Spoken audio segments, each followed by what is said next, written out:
الحمد للہ وحدہ والصلاة والسلام علی من لا نبی بعدہ اما بعد فاعوذ باللہ من الشیطان الرجیم بسم اللہ الرحمن الرحیم قال اللہ تبارک و تعالی فی القرآن المجید علیہا ملائکۃ غلاظ شداد لا یعصون اللہ ما امرہم ویفعلون ما یؤمرون صدق اللہ العظیم۔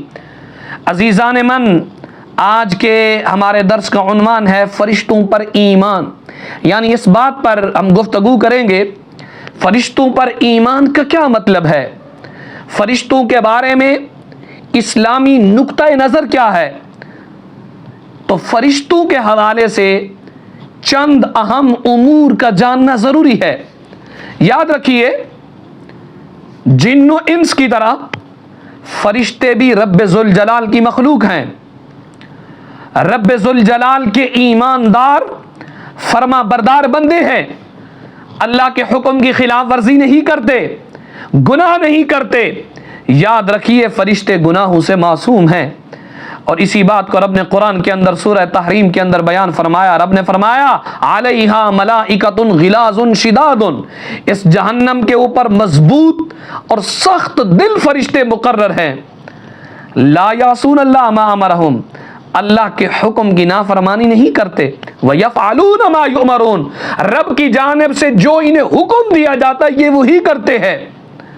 اور یہ بھی یاد رکھیے، فرشتے رب ذوالجلال کے نزدیک بہت عزت والے ہیں، پاک باز اور بزرگ اور برتر لوگ ہیں، جیسا کہ رب ذوالجلال نے قرآن میں ارشاد فرمایا بِأَيْدِي سَفَرَةٍ كِرَامٍ بَرَرَةٍ، رجسٹر نامہ اعمال ایسے لکھنے والے فرشتوں کے ہاتھوں میں ہے، کرام برارا، جو بزرگ و پاک باز ہیں۔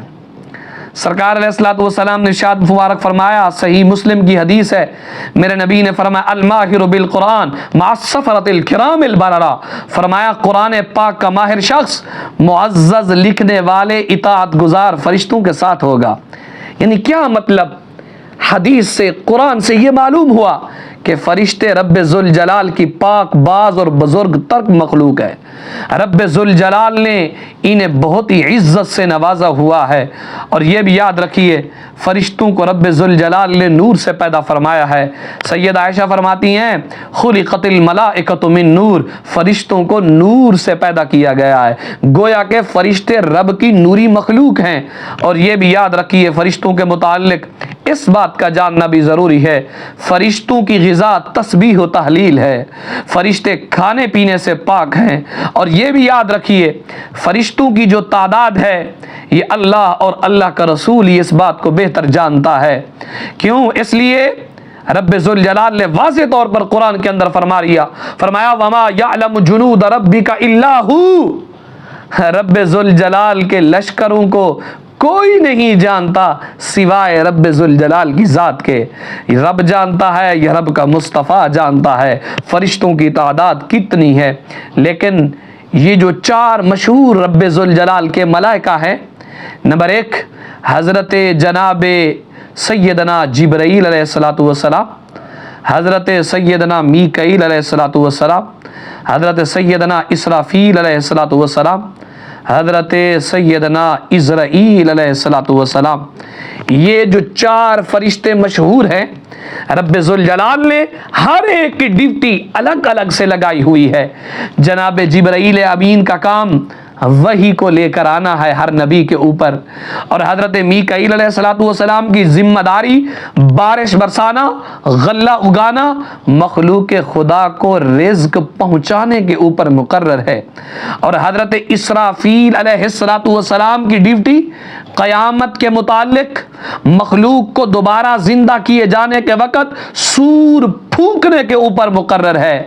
آپ کی ڈیوٹی سور پھونکنے پر مأمور ہے، رب ذوالجلال نے آپ کی یہ ڈیوٹی لگائی ہے۔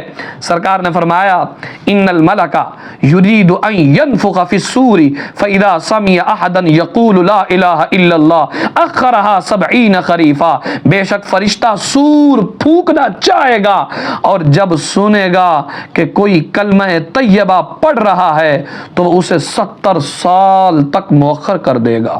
اور حضرت اسرائیل علیہ السلام، آپ موت کے فرشتے ہیں، آپ کی ذمہ داری جان نکالنا ہے۔ رب ذوالجلال نے قرآن میں فرمایا قل یتوفاکم ملک الموت الذی وکل بکم ثم الی ربکم ترجعون، اے میرے حبیب آپ فرما دیجئے تمہیں موت کا فرشتہ فوت کرے گا، اور یہ وہی فرشتہ ہے جو تمہارے اوپر مقرر کیا گیا ہے، پھر تم سب اپنے رب ذوالجلال کی بارگاہ کی جانب لٹائے جاؤ گے۔ اور اسی طرح اعمال لکھنے والے بھی فرشتے رب ذوالجلال نے ان کی ڈیوٹی لگائی ہے کہ یہ رب کی مخلوق کے اعمال لکھتے ہیں۔ ایک انسان کی دائیں جانب دوسرا بائیں جانب ہوتا ہے، انہیں کرامن کاتبین کہا جاتا ہے۔ ارشاد ربانی ہے، رب نے فرمایا وَإِنَّ عَلَيْكُمْ لَحَافِظِينَ کِرَامًا کاتبین، بے شک تمہارے اوپر کچھ نگہبان مقرر ہیں، ایک فرشتہ دائیں جانب ہے دوسرا بائیں جانب ہے، اور ان کا کام تمہارے اعمال کو لکھنا ہے۔ قرآن کے اندر انہیں کرامن کاتبین سے یاد کیا گیا ہے، اور اگر تثنیہ کے صیغے کا اعتبار کیا جائے ایک انسان کی دائیں جانب دوسرا بائیں جانب تو پھر انہیں کرامن کاتبین کہا جائے گا۔ اور اسی طرح دو فرشتے جو قبر کے اندر سوال کرتے ہیں انہیں منکر اور نکیر کہا جاتا ہے۔ وہ فرشتے قبر کے اندر آتے ہیں، سوال کرتے ہیں رب ذوالجلال کے متعلق، نبی پاک کے متعلق، دین کے متعلق۔ سرکار علیہ الصلوۃ والسلام نے فرمایا یقال لأحدہما المنکر وللآخر النکیر، ان میں سے ایک کو منکر کہا جاتا ہے دوسرے کو نکیر کہا جاتا ہے۔ یاد رکھیے اللہ تعالیٰ نے فرشتوں کو بہت بڑی قوت عطا فرمائی ہے، جو کام لاکھوں انسان نہیں کر سکتے وہ اکیلا فرشتہ آسانی سے کر لیتا ہے۔ اللہ تعالیٰ نے ان کو اختیار دیا جائے، اختیار مبارک عطا فرمایا ہے، جو شکل چاہیں بنا لیں۔ فرشتوں کے وجود کا انکار اور ان کی شان پاک کے اندر گستاخی کرنا کفر ہے۔ دعا ہے رب ذوالجلال کی بارگاہ میں رب تعالی ہمیں دین کا صحیح معنوں میں خادم بنائے۔